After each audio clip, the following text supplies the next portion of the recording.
Time management, an issue everyone deals with at some point in their lives. As students, we're often given the gargantuan task of balancing a busy course load, extracurriculars, volunteering, and are expected to still have time to spare for being a teenager. Sorry to disappoint you, but you won't be able to time travel after watching this short video. That would be great though, wouldn't it? Instead, I'll be giving you some tips and tricks to help you on your way to use this week's 168 hours to accomplish all you need and want to get done, hopefully with time to spare. Just as a quick introduction, I'm Anais Rojas, a grade 11 full IB student with a love for math and the arts. If you have any questions after this presentation, please feel free to contact me in the Discord server or by email. So without further ado, let's get started. Meet the procrastination, a country whose economy revolves around its most abundant resource, time. When time is low, the procrastinators make it their duty to get everything and anything done before their budgeted time runs out. But most of this stress could be avoided if only they could schedule, plan, and prioritize more effectively. If only they had more self-control. If the procrastinators can't take responsibility for the time they have and earn from the people around them, then any sort of time managing system they implement will be a failure. The procrastinators already have a system in place to manage their time, but many of them are uncommitted to keeping it updated, rendering it ineffective. The lack of government reports on the system also reveals that the procrastinators pay no attention to what the system has done in the past. Meet Schedule Ling. She's the assistant manager of a small startup, Planet Incorporated. She's a bit of an introvert and doesn't like invading other people's schedules. Instead, she lets herself be controlled by the individual department managers and ends up working 80-hour work weeks most of the time. Miss Ling wants a solution. Luckily for us, we have the Power Factor, a plan which will help boost her confidence and put her in control of her own time. The Power Factor helps her decide who she needs to and should accommodate into her schedule, and who should accommodate her. Soon enough, she is promoted to manager, and along with it, her opportunities and the ability to influence and be influenced by other people's schedules also changes. She is seen as a responsible manager now in control of her own time, and makes sure to never get ahead of herself in controlling other people's schedules.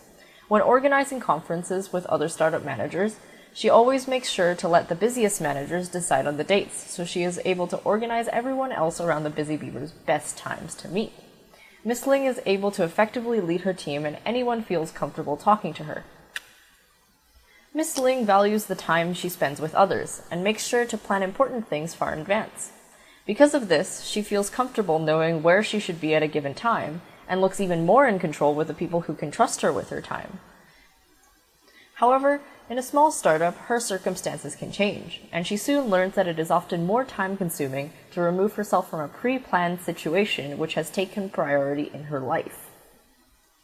Thus, Miss Ling decides to tackle planning her interactions with people in the company, and finds it helpful to employ the ABC priority system. She classifies each phone call or meeting into high priority, A, medium priority, B, and low priority, C. On the first day, she cannot get to all of her A-level interactions, so she pushes them to first priority the following day. This way, she never falls behind on the most important tasks and keeps everyone at Planet Incorporated organized. With all of this planning, Miss Ling is still working almost 80 hours a week. She needs to remember that not every minute of every day needs to be high time. Relaxation is just as important as her work, as without rest, she won't be able to function to the best of her ability. Same goes for everyone in the company. In short, tired and stressed people will work inefficiently and produce sloppy results. It's impossible for anyone, including Miss Ling, to be working 100% of the time, so she needs to be patient and tolerant with everyone around her and herself. She's noticed that many people in her company plan vacation time, but they usually don't end up taking it off because the company takes priority. While she sees her employees as dedicated, Miss Ling can't help but be worried for their health, so she tells them to make room in their schedule for small chunks of high-intensity rest and relaxation at the very least. She also takes part in this, spending a couple of minutes meditating every day and listening to music, and sees a big difference in her mental health in the following weeks. Miss Ling once saw empty blocks in her day as a time when she was not doing anything useful. However, in the past little while has grown to see them as a bit of time to help pick up speed by completing smaller tasks which may have not made it into her primary to-do list. In these pockets of time, she's able to boost her output and mood by feeling more productive overall. Now, Miss Ling schedules her leisure time just as she would any other commitment, and this time it's a commitment to her own health and happiness. In a startup, it's inevitable that unexpected things will happen to throw her off balance. One day, one of her co-workers asks her to attend an important meeting with a sponsor. Her previously implemented system would have been too complex to deal with this last-minute change, and would have put the entire office into a frenzy. Now, Miss Ling knows how much time she needs to spend on other things on her priority list for the day. If the latest the sponsor can meet her is dinner time, so 7 p.m. that night, she plans her day backwards to figure out the latest time she must have everything else in the office finished. It is currently 10 a.m., so if it takes her 1 hour to get ready and drive to the restaurant for the meeting, she must finish her other tasks by 6 p.m. at the latest. Since she knows that these tasks can be finished by 5 p.m. from experience, she arranges for the meeting at 6:30 p.m. In her list of many definite and open-ended tasks, she tackles everything she knows she can finish first, and leaves her open-ended tasks to the very end, spending only the time she had allotted for them to stay on track. Miss Ling finishes everything she needs to at the office and makes it to the meeting 10 minutes early and succeeds in gaining a sponsorship from the company. She also makes it a habit to use her morning routine as a primer to make sure the rest of her day also goes smoothly. To-do list is a student from the procrastination, struggling to get everything done in his life. For him, he never knows what to focus on since for him, everything is important at the same time. What he needs to figure out is that not everything he calls important should be at the top of his priority list every day. Urgent tasks tend to dominate his life most of the time, but we have the time management matrix to help him out. By separating his assignments into urgent, not urgent, important, and not important, we make it much easier to help him spend more time on the important but not urgent tasks. Usually, Mr. List would ignore these until they became urgent. Sound familiar? By working on them through the semester, he was able to finish his term paper, science project, and math investigation without having to shift his schedule around to accommodate the project's last minute. Mr. List often asks his Czech half-brother, another Mr. List, for help organizing his clutter. Similar to his assignments, he also groups everything in terms of priority or uses a color-coding system. We help the half-brothers finish one thing at a time by keeping everything simple and not dealing with more than one of the lists at a given time, to make sure that the priorities of both brothers are met. Previously, they had both believed that it was most important to get the most things done, when really, the goal was to check off the highest priority items. Knowing what fit within their priorities made it much easier for them to make decisions when confronted with additional commitments.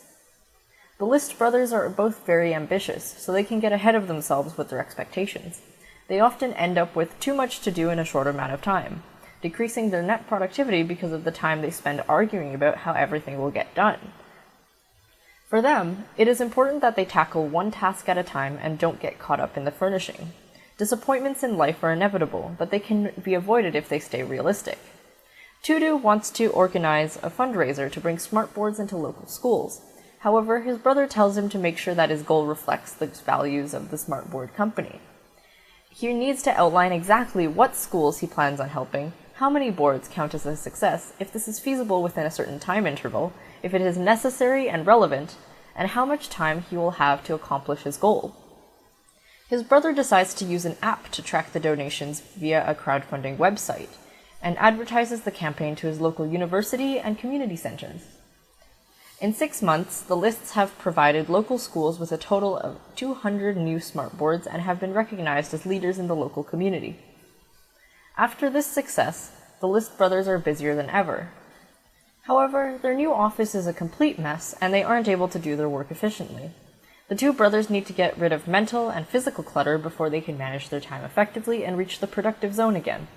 We help introduce them to a system to only handle new information, in this case paperwork, once, so it doesn't end up in an endless backlog in the long run. Just like physical clutter, the two brothers organize their mental clutter into 3 categories: keep, present, or toss. As for new information, they sort it into various piles: throw away or get rid of it, delegate it, act on it themselves, file it temporarily but act on it later, or file permanently to find later, for example, important documents or things that do not need their immediate action or attention.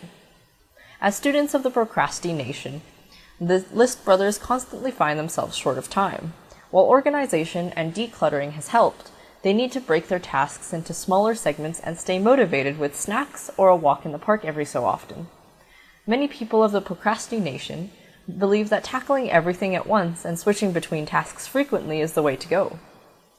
However, this is where many of them unintentionally lose the most time. The two brothers realize they lose the most focus switching between tasks in a workday, and later don't feel motivated to continue since they are stuck in a relaxed transition. No matter how much they try to cut these transition times, if they continue to multitask, these transition times will always exist. Thus, the two brothers decide to commit to one task at a time.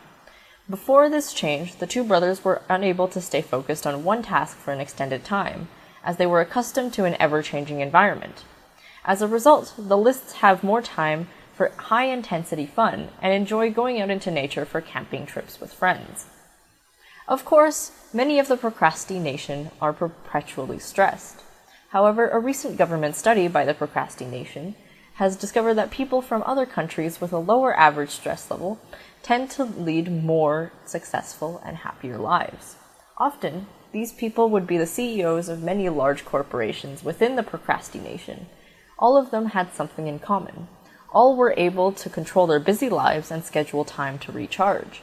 They are all able to deal with situations effectively without letting stress control their decision-making abilities. The government of the procrastination wants every citizen to develop their own time management system. Their system could be anything, however, all citizens must use it consistently to guarantee results. Let's look at Miss Ling's new system. She records anything on the planner itself, as transferring notes is time-consuming and inefficient. She reviews her planner daily to stay on top of all of her tasks as well. She always makes sure she has access to her planner on a phone or her computer, and backs up her information onto a secondary app. She also made sure to limit the time she spent setting up the system to 1 hour on a weekend by keeping her system simple but effective for her needs. Well, there you have it. By exploring the lives of the List brothers and Miss Ling, you have learned the basics of time management. Hopefully this helps. Thank you for sticking around to the end, and don't forget that there will be a quiz which you do not have to study for 1 week from watching this video on the Discord server, so stay tuned.